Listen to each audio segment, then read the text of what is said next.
সালাম যাইতেছে, একজনে কইতাছে, আল্লাহ তোমারে পাইলে তোমার মাথায় তেল দিয়ে দিতাম, তোমারে পাইলে তোমার হাত পা গুলা টিপা দিতাম। পয়গম্বর দিছে একটা ধমক, এই আল্লাহর কি তোর মাথার মতো মাথা আছে?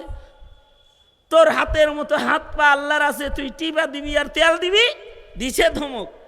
আল্লাহ বলে, এ মুসা, ওর আকল কম, ওর আকল মতো আমার ভালোবাসা প্রকাশ করতেছে, তুমি তারে ধমক দিয়ে আমার থেকে দূরে সরাও কেন? এই লোকের দশাও তাই, সে জাহিলুত তাকদীর, তার কম ইলমের কারণে সে নিজেকে পানিতে বাতাসে লুকায় ফেলতেছে। তার সন্তানেরা তাই করলো, তাকে বাতাসে উড়ায় দিছে, পানিতে ভাসায় দিছে। মহান রব্বুল আলামিন পানিকে আদেশ করলেন, এই পানি, তোর ভেতরে আমার এক গোলাম লুকাইছে, তারে বাইর করে দে। বাতাসকে বললেন, এ বাতাস, তোমার ভেতরে আমার একটা গোলাম পালায়ন করেছে, তাকে বের করে দাও। বাতাস হেরে বাইর করে দিলে, পানি বাইর করে দিলে, সে অস্তিত্বে এলে রব্বুল আলামিন তাকে বলে, নিজেকে এমন করে হারিয়ে ফেলার চেষ্টা কেন করেছো বান্দা, বলো। বান্দা বলে, আল্লাহ কেউ জানে না, কিন্তু তুমি জানো, তোমার ডর ছাড়া অন্য আর কিছু না। আল্লাহ, আমি তোমাকে ভয় পাই, তোমার সামনে দাঁড়ানোর সাহস আমার নাই। আরে আকেল না হো গাফিল, तुझे दुनिया से जाना है। अरे आकिल न हो गाफिल, तुझे दुनिया से जाना है।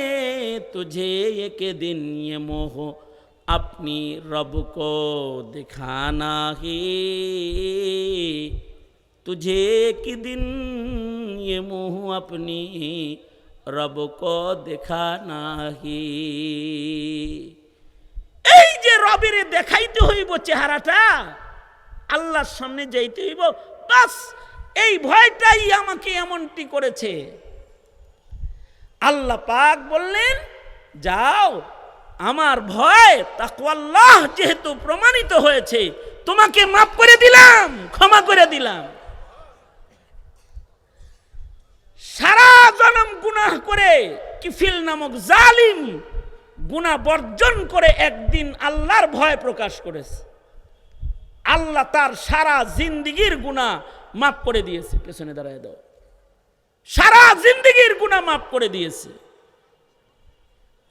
কোনোভাবে যদি বান্দা আল্লাহর ভয় প্রকাশকারী হয়, তাহলে রব্বুল আলামিন বান্দাকে ক্ষমা করে দেয়, বান্দাকে সফল হিসেবে গণ্য নেয়। এ কারণেই রবের নির্দেশ, এই ঈমানদারেরা ইত্তাকুল্লাহ, আল্লাহকে ডরো। আর আল্লাহর ভয় যে তোমার ভেতরে আছে, দুইটা কাম করার, ওয়াবতাগু ইলাইহিল ওয়াসিলা, আল্লাহরে পাইতে চাও, আল্লাহর আযাবরে ভয় পাও, খোদার জাহান্নাম রে তুমি ডরাও, তাহলে আল্লাহরে পাওয়ার জন্য তুমি ওসিলা তালাশ করো। তার মানে তুমি মতে হয়ে যাও, সকল আমলে সালেহগুলোর ইতাআত তুমি করো। তোমার জীবনে তোমার চোখের সামনে ছোট্ট একটা আমলও যদি আসে, সেটাকেও অবহেলা করে ছেড়ে দিবা না। তুমি মনে করবি এই নেক কাজটা আমার আল্লাহ বুঝি আমাকে তার কাছে নেওয়ার জন্য আমার সামনে দিছে, আমার জীবনের এই নেক কাজটাই রবের কাছে যাওয়ার জন্য আমার রাস্তা।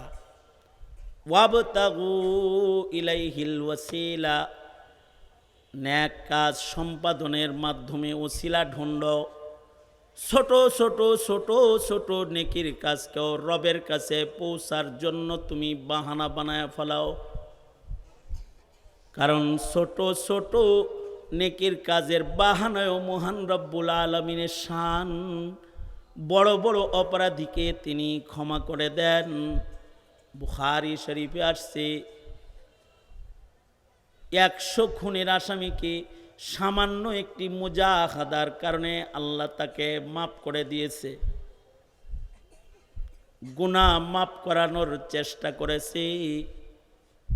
আবার বুখারীতে এসেছে সারা জিন্দেগীর জিনার গুনাহ সামান্য একটা নাপাক প্রাণী কুকুরে পানি পান করাইছে, এইটুকুনকে আল্লাহ তাআলা তার বান্দির রবের ঠিকানায় পৌঁছার জন্য আল্লাহ পাক রাস্তা বানায় দিয়েছে। আল্লাহ পাক বলেন ওয়াবতাগু ইলাইহিল ওয়াসিলা, আল্লাহর কাছে পৌঁছার জন্য উসিলা ঢুঁড়ো, উসিলা তালাশ করো। জিন্দিগির নেক কাজগুলোকে রবের কাছে পৌঁছার উসিলা বানাও। তোমার জীবনের যত নেকির কাম আছে সব রবের কাছে যাওয়ার উসিলা, উসিলা বানাও। কারণ তোমার জীবনের সাধনার ইবাদতের গণনা দিয়া রবের মাগফিরাত তোমার মতো আমার মতো গোলামের পাওয়া সম্ভব না। হাসরের মাঠে তো 1 গ্লাস পানি পান করতে 500 বছরের ইবাদত লাগবে। বুখারীতে আছে 1 গ্লাস পানি পান করবে, বেরিয়া 500 বছরের ইবাদত দিয়ে 1 গ্লাস পানি পান করবে। তোমার আমার জীবনে কয় দিনের ইবাদত আছে যে ইবাদতের পরিমাপ দিয়া মিজানের নেকের পালা ওজনদার বানায়া তারপরে জান্নাতে ঢুকবা? এটা কঠিন। তো আবতাগু ইলাইহিল ওয়াসিলা, কোনোভাবে তুমি তোমার রবকে খুশি কইরা ছোটখাটো রাস্তায় দৌড় দিয়া রবের কাছে চলে যাও। রবের কাছে যাওয়ার রাস্তাও তো আল্লাহ পাক রেখেছেন অসংখ্য, অগণিত। তুরুকুল উসুলি ইলাল্লাহি সুবহানাহু ওয়া তাআলা কাআদাদি আনফাসিল খালায়েক। কারোর বাড়িতে ঢোকার দরজা একটা থাকে, যেমন আমার ডক্টর ইউনূস সাহেবের বাড়িতে যাওয়ার দরজা মাত্র একটা। সবার ওই দরজা দিয়েই যাইতে হইব, বাকি সব দরজা বন্ধ করে থুইছে, কারণ উনি এখন ক্ষমতায় আইছে। হাসিনার বাড়ি যাওয়ার ঢোকার দরজা আরো কঠিন ছিল, এক দরজার ভিতরে 16 দরজা। দুনিয়ার রাজা বাদশার কাছে যাওয়ার দরজা মাত্র একটা, রাস্তা একটা।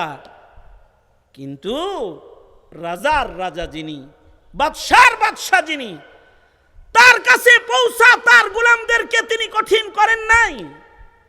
তুরকুল উসুল ইলাল্লাহি সুবহানাহু ওয়া তাআলা কাআদাদি আনফাসিল খালায়েক, অসংখ্য অগণিত দরওয়াজা তিনি খুলে রেখেছেন। পৃথিবীর সকল মানুষ যদি ইরাদা করে সব মানুষ একসাথে আল্লাহর কাছে চলে যাবে, কোনো যানজট লাগবে না, যার যার পথে সে আল্লাহর কাছে চলে যাবে। এত দরওয়াজা, কতগুলো রাস্তা, কাআদাদি আনফাসিল খালায়েক। আমি 1 মিনিটে শ্বাস ছাড়লাম 60 বার, শ্বাস নিলাম শ্বাস ছাড়লাম 50 বার 60 বার, ঘন্টায় ছাড়লাম কতবার, 24 ঘন্টায় কতবার শ্বাস নিলাম আর ছাড়লাম। আমার একার জীবনের শ্বাস নিঃশ্বাস যেমন গোনা সম্ভব নয়, এ সবার জীবনের শ্বাস নিঃশ্বাসগুলো গোনা সম্ভব নয়। বিজ্ঞানের চরম উন্নতির দিনেও মানুষের শ্বাস প্রশ্বাস গোনা সম্ভব নয়। আদম শুমারি করা সম্ভব, কিন্তু শ্বাসের শুমারি করা সম্ভব নয়। কতবার পৃথিবীর মানুষ শ্বাস নিল, এটা গুনাহ সম্ভব নয়। শুধু মানুষ শ্বাস নেয় নাই, গরু ছাগল শ্বাস নিয়েছে, পাখপাখালি শ্বাস নিয়েছে, সাগরের পানির নিচে মাছ শ্বাস নিয়েছে, হাইওয়ানাত, নাবাতাত, জামাদাত, গাছপালা ওরাও শ্বাস প্রশ্বাস গ্রহণ করেছে, মশা মাছি শ্বাস প্রশ্বাস গ্রহণ করেছে। পৃথিবীর সকল প্রাণীর শ্বাস প্রশ্বাসগুলো রবের আলাদা আলাদা নিয়ামত, যা সকলে মিলে একসাথে ভোগ করতেছে। একজনেরটা আর একজনের শর্ট হয় না, একজনের জন্য আর একজনের শ্বাস নিঃশ্বাসের কমতি আল্লাহ রাখে নাই। সবাই মিলা যেমন একসাথে শ্বাস প্রশ্বাস গ্রহণ করে রবের দয়ায়, রবের কৃপায়, রবের মায়ায় বেঁচে আছে, একজনের কারণে আর একজনের শ্বাস বন্ধ হয় নাই। সারা দুনিয়ার সব মানুষের জন্য কা আদাদি আনফাসিল খালায়েক, সকল মাখলুকাতের শ্বাস প্রশ্বাসের সংখ্যা যত, আল্লাহ তাআলা পৃথিবীর সব মানুষরে আল্লাহর কাছে পৌঁছার জন্য ওইরকম অসংখ্য দরওয়াজা তিনি খুলে রেখেছেন। যে রবেরে পাইতে চাবে আল্লাহ পাক ছোট ছোট দরওয়াজিয়া সব বান্দাগুলাকে ছোট ছোট দরজা দিয়া ডেকে ডেকে আল্লাহর জান্নাতে পৌঁছায়া দিবি। ওয়াবতাগু ইলাইহিল ওয়াসিলা, রবের কাছে যাওয়ার দরওয়াজা এরকম অসংখ্য অগণিত। এ কারণেই কারোর জীবনের কোনো আমলই কবুল হয় নাই, কিন্তু একদিন একটা আন্ধা মানুষ অসহায় পথ চলতে পারে না,